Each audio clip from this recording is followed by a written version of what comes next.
Hey everyone, today I'm going to show you how to add a moving average indicator in MetaTrader 5. This is one of the most popular technical analysis tools traders use to identify trends and potential entry or exit points in the market. Without any further ado, let's get started. First, open your MetaTrader 5 application on your computer. Once the platform loads and you can see your charts and trading interface, direct your attention to the top menu bar. You'll see several options there, including File, View, and Insert, among others. Now click on Insert in the top menu bar.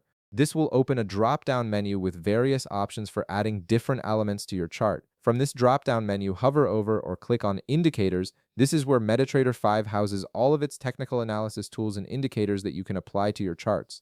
Next, from the Indicators submenu that appears, click on Trend. Moving averages fall under the Trend category because they're primarily used to identify the direction and strength of market trends. This section contains several trend-following indicators that traders commonly use. From the Trend Indicators list, click on Moving Average. This will immediately open the Moving Average settings window where you can customize how the indicator appears and functions on your chart. Now you'll see the Moving Average configuration panel where you can edit various parameters. In the Period field, you can input your desired value. For example, go ahead and enter 20. The period determines how many candles or bars the indicator will calculate over, and a 20-period moving average is quite popular among day traders and swing traders. Below that, you'll see the Shift option.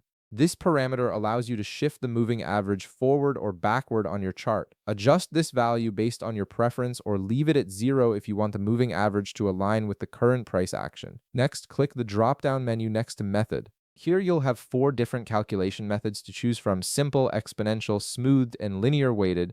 Each method calculates the average differently, with exponential being popular because it gives more weight to recent prices, while simple treats all prices equally. Right below that, click the drop-down menu next to Apply To. This determines which price data the moving average will use for its calculations. You can choose from close, open, high, low, median price, typical price, weighted close, and previous indicators data. Most traders use close because it represents the final price of each candle. You'll also notice a Style section where you can modify the visual appearance of the moving average. This is where you can change the color, line thickness, and line style to make it stand out or blend in with your chart according to your preference. Once you've configured everything to your liking, click OK at the bottom of the settings window. The moving average will now appear on your chart, overlaying your price action and helping you identify trends and potential trading opportunities. And that's it. You've successfully added and customized a moving average indicator in MetaTrader 5. If this video helped you out, be sure to leave a like, subscribe, and I'll see you in the next one.